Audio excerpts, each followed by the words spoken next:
बंदी। Hello guys, मैं हूँ Poke King K M Charizard back with amazing video of Dragonite with hyper beam move sets. ये वीडियो मैं स्पेशली लाया हूँ मेरे सब्सक्राइबर और मेरे प्यारे भाई पोके ओमनीवर्स के लिए। और यहाँ पे आप लोग देख सकते हैं कि हमारा विनोसर और टैलेंटफ्लेम क्या हेल्ड आइटम लेके खेल रहे हैं। यार क्या सोच के ये सब हेल्ड आइटम लगाता है ये लोग, पता नहीं भाई। और मैं हमारा दोस्त आइसबॉय अनिकेत को भी बोलना चाहूँगा भाई, मतलब ड्यूराडॉन में ड्रेन काउंट बहुत ही कम काम आता है, ठीक है। इससे बेहतर तुम वहाँ पे स्कोप लेंस लगाते तो और भी अच्छा होता।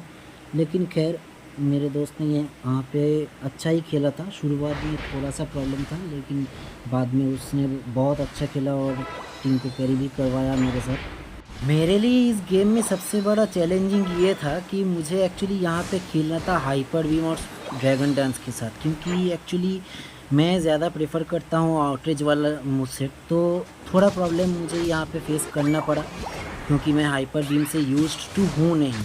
और जितना मुझे यहाँ पे हेल्प चाहिए था अपना जो स्टैग्स है वो जल्दी से जल्दी कंप्लीट करने के लिए, वो मुझे मिल नहीं रहा था यहाँ। और शुरुआत में एक्चुअली मेरे दोस्त अनिकेत जो ड्यूराडॉन लेके खेल रहा है, उसका इंटरनेट बहुत लैग कर रहा था, तो उसको भी बहुत दिक्कत आ रहा था मैच कंटिन्यू करने में यहाँ पे। लेकिन जैसे तैसे हम लोग कोशिश करते रहे यहाँ पे मैंने बहुत ही मुश्किल से एजी स्लैश को स्कोर करने से रोका। और हमारे टीम का जो ड्यूरा है मेरा दोस्त अनिकेत, उसने ऊपर में ओपोनेंट का टैलेंट को नॉकआउट कर दिया। लेकिन दिक्कत का बात यह है कि यहाँ पे सीजर आ गया, और आप लोग जानते हैं कि सीजर को कितना अच्छा बफ मिला है। और अरे हमारा लेजेंडरी हेल्ड आइटम वाला टैलेंट भी आ गया भाई। वैसे यहाँ पे वो मुझको हेल्प तो करता है, सीजर को हम टेक डाउन कर लेते हैं, लेकिन हमारा ड्यूरा भी यहाँ पे केओ हो जाता है। अब यहाँ पे मैंने फिर से स्टैक करने की कोशिश किया, लेकिन रेंज से पहले मतलब ड्रैगापुल्ट और पीछे से अब ये एजी स्लैश और साथ में टैलेंट भी, तो मैं फिर से केओ हो गया, ठीक है। लेकिन जैसा हम जानते हैं दोस्तों के फाइट अभी भी बाकी है, अभी भी स्कोप है, हमको हिम्मत नहीं हारना है। मैं रिस्पॉन होकर जल्दी से बॉटम लेन में जाता हूँ क्योंकि यहाँ पे ड्यूरा अकेला एजी स्लैश टैलन और ड्रैगापुल को संभाल रहा था। और यहाँ पे अरे भाई ये एजी स्लैश एक एचपी में बच के भाग गया यार। यहाँ पे ड्रैगापुल कोशिश तो बहुत अच्छा करता है हम दोनों को निकालने के लिए, लेकिन उल्टे में हमारा ड्यूरा नहीं उसको निकाल लिया यार, मज़ा आ गया। यहाँ मैं अल्टीमेटली लेवल 5 का हो जाता हूँ, लेकिन हम ओपोनेंट्स का जो टैलेंट है उसने ड्यूरा को निकाल लिया। और मैं काफ़ी लो एचपी में, इसलिए मुझे बैकअप भी करना पड़ा। और लेकिन उसके बाद मैंने ओपोनेंट्स के एजी को निकाल दिया यहाँ पे। मैं एक्चुअली सामने स्टैक के लिए बड़ा नहीं, क्योंकि मेरे पास 11 का गोल है, जो डालने के लिए थोड़ा सा वक्त तो लगता है, और ओपोनेंट सामने में है। लेकिन यहाँ पे थोड़ा सा एक प्रॉब्लम हो जाता है, हमारा ड्यूरा यहाँ पे वापस आता है, लेकिन मैं क्या करूँ भाई, यहाँ पे ज़्यादा बैकअप भी उसको नहीं दे पा रहा था यहाँ पे। और उसका नेट बहुत ख़राब चल रहा था। एजी स्लैश आया और उसका केओ निकाल लिया एजी स्लैश ने, लेकिन इसका बदला वो बाद में लेगा, आप लोग देख लेना मैच में। ड्यूराडॉन के मर जाने के बाद मैं यहाँ पे बहुत कोशिश कर रहा था कि एजी स्लैश और ड्रैगापुल को रोक सकूँ, लेकिन यहाँ पे फिर सोने पे सुहागा भाई टैलेंट भी आ गया, तो तीनों मिलके उन्होंने हमारा जो बॉटम टियर का गोल जो है वो यहाँ पे उन्होंने तोड़ दिया। लेकिन इस हंगामे के बीच में मैंने पहले ड्रैगापुल को मार लिया, और आगे आप देख लेना, यहाँ पे देखिए एजी स्लैश छुपा हुआ था घास में, तो उसने मुझे भी केओ कर दिया यहाँ पे। और भाई इतना कुछ हो जाने के बाद हमारा डिफेंडर नीचे बॉट लेन में आया, क्या बात है भाई। और यहाँ पे हमारा जो ड्यूराडॉन है बैक टू बैक यहाँ पहले टैलेंट फ्लेम को मारा था, फिर एजी स्लैश को भी यहाँ पे उसने मार दिया, डबल केओ हो गया उसका। ऊपर ओपोनेंट्स के सीजर ने एक्चुअली रेजिली की तो सिक्योर कर ही लिया था, तो इसलिए मैं रिस्पॉन होके जल्दी से नीचे आ जाता हूँ बॉटम लेन में, क्योंकि मुझे यहाँ पे स्टैग्स भी करने थे और नीचे का ऑब्जेक्टिव अभी भी बाकी था लेना, तो वो बहुत इम्पोर्टेंट था हमारे लिए। और मैंने यहाँ पे वापस आते ही टैलेंट फ्लेम को निकाल दिया, और अल्टीमेटली मैं अभी ड्रैगनाइट बन चुका हूँ। और ड्रैगनाइट बन के एक और स्टैग, ये मेरा 3rd स्टैग है शायद। और ये यहाँ पे भाई ये तो भसड़ मच चुका पूरा मैं, अरे बाप रे भी मर गया भाई। और मेरा अल्टी भी कैंसिल हो गया भाई यहाँ पे। और यहाँ पे मज़े का बात देखो भाई कि अभी तक नीचे का ऑब्जेक्टिव किसी ने नहीं लिया भाई। विनोसॉर मार दे यार टैलेंट को, क्या कर रहा है भाई तू। मैं फिर से यहाँ पे रिस्पॉन होकर बॉटम बेस की तरफ बढ़ रहा हूँ क्योंकि नीचे का ऑब्जेक्टिव अभी भी बाकी है, वो मुझे लेना है। और मैं यहाँ पे मेरे साथ ड्यूरा को भी बुला लिया ताकि वो मुझे हेल्प कर सके। और यहाँ पे देखना दोस्तों भाई डिफेंडर बुश में छुपा हुआ है, क्या बोलूँ यार इनको। और यहाँ पे ड्यूरालोडॉन का ज़बरदस्त यूनाइट, और मैंने back to back Aegislash और ड्रैगापुल दोनों को निकाल लिया। एक चीज़ आप लोग यहाँ पे नोटिस करना दोस्तों कि मैंने एक ही बूस्टेड अटैक से दोनों को निकाला, ठीक है, ड्रैगापुल और एजी स्लैश। तो इसका मतलब यही बनता है कि ड्रैगनेट का जो बूस्टेड बेसिक अटैक होता है वो दो लोगों को भी लग सकता है एक साथ में, मतलब दो को पोकेमॉन्स को एक्चुअली। और नीचे का ऑब्जेक्टिव लेके मैं ऊपर चला आया, और ऊपर में आते ही आप लोग यहाँ पे देख सकते हैं मैं ऊपर में आते ही अपने हाइपर बीम से निकाल दिया अपने पिकाचू को ओपोनेंट्स का। बेचारे पिकाचू का यूनाइट पूरा बर्बाद हो गया भाई यहाँ पे।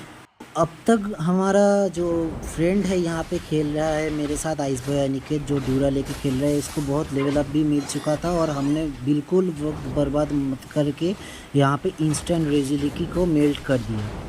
तो इसके बाद ऑब्वियसली मुझे एक्चुअली चाहिए था कि हम रेजिलिकी को पुश करवाए यहाँ पे। और ड्रैगनाइट का यूनाइट मूव बहुत यूनिक है दोस्तों, आप देखिए मैंने कैसे पहले ही आगे जाके यहाँ पे पहले ड्रैगापुल को निकाला, फिर एजी स्लैश को निकाला। पिकाचू तो बेचारा यहाँ पे कुछ कर ही नहीं सकता था, वो यहाँ पे भाग गया। ड्रैगनाइट के यूनाइट मूव एक्चुअली बहुत ही मज़ेदार है, आप इससे ओपोनेंट्स को डैमेज भी दे सकते हो और उनसे बहुत दूर भाग भी सकते हो। यहाँ मैंने एक्चुअली सोचा था कि मैं सीजर को निकाल लूँगा, लेकिन भाई देख लो 4 जन आके मेरे ऊपर चढ़ जाते हैं और ड्रैगापुल का यूनाइट भी पड़ता है मेरे ऊपर, ठीक है। यहाँ पे मेरा दोस्त अनिकेत जो ड्यूरा लेके खेल रहा था वो जंगल कर रहा था, फिर उसने देखा कि ऊपर में पुश आ रहा है, तो यहाँ पे उसने एक परफेक्ट पहले ड्रैगन पल्स फिर एक परफेक्ट यूनाइट मूव चलाया। पहले उसने ड्रैगापुल को यहाँ पे निकाल दिया, ठीक है, केओ कर दिया उसने। मैं इतने में रिस्पॉन हो गया और यहाँ पे देखो हमारा लेजेंडरी स्कोप लेंस वाला जो विनोसॉर है वो मौके का फ़ायदा उठा के उसको 2 का केओ स्ट्रीक मिल गया। पहले वो उसने एजी स्लैश को मारा और फिर उसने मारा सीजोर को, ठीक है। तो इसीलिए इन जैसे लोगों को मतलब हिम्मत मिलता है ऐसे हाईलाइट यूज़ करने में, क्या ही बताऊँ भाई। और वहाँ पे टैलन ने किसके ऊपर कहाँ पे किस लिए यूनाइट चलाया, अगर किसी को मतलब नोटिस होता है कोई समझ पाता है मुझको ज़रूर कमेंट्स में बताना भाई, ठीक है। तो फिर मैंने एक्चुअली सोचा था कि मैं बॉटम में जाऊंगा, लेकिन मैप का हालत देख के मैं समझ गया था कि ड्यूरा नीचे का ऑब्जेक्टिव ले लेगा, सिक्योर कर लेगा, इसलिए मैं ऊपर आ गया, फार्म करने लगा। और ऊपर में रेजिलिकी भी आने वाला था।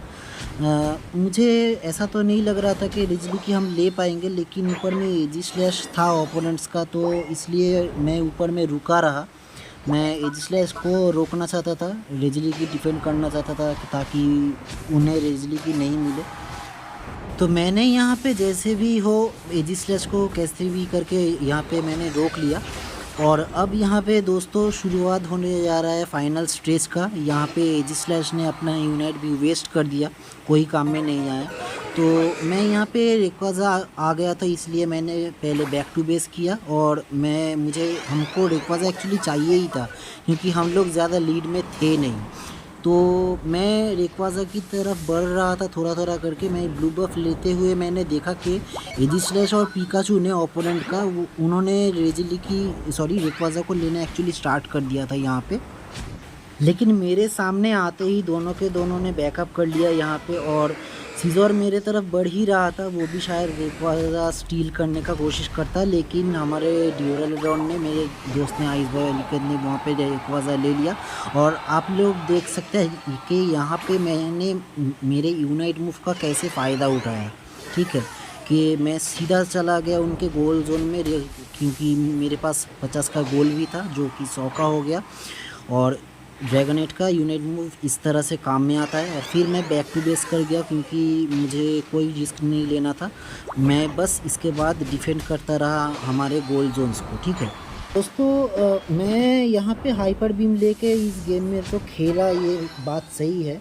और बहुत लोग अभी हाइपर बीम चला भी रहे हैं ड्रैगनाइट को वापस मिलने के बाद। लेकिन मैं आपको सजेस्ट करूँगा कि आप लीजिए आउटरेज वाला बिल्ड, वो वाला मूवसेट आप यूज़ कीजिए। एक्सट्रीम स्पीड और आउटरेज वाला बिल्ड वो बेटर है। और मैंने यहाँ पे देखा कि नीचे पुश आ रहा था, तो इसलिए मैंने इंस्टेंट बैक टू बेस करके मैं नीचे आ गया।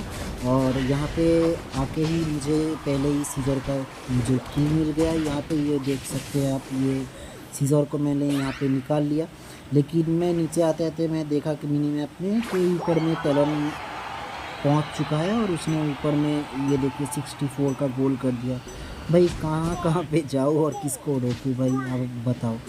तो खैर दोस्तों, मैं फिर से रिपीट करना चाहूँगा कि ड्रैगनाइट में अभी एक्सट्रीम स्पीड और आउटरेज ही खेलो, वो बहुत ज़्यादा बेटर मूवसेट है, ठीक है। तो ऐसे ही आप डिमांड करते रहिए, मैं आपके लिए गेम प्लेज लाता रहूँगा। Thank you for watching the full videos guys.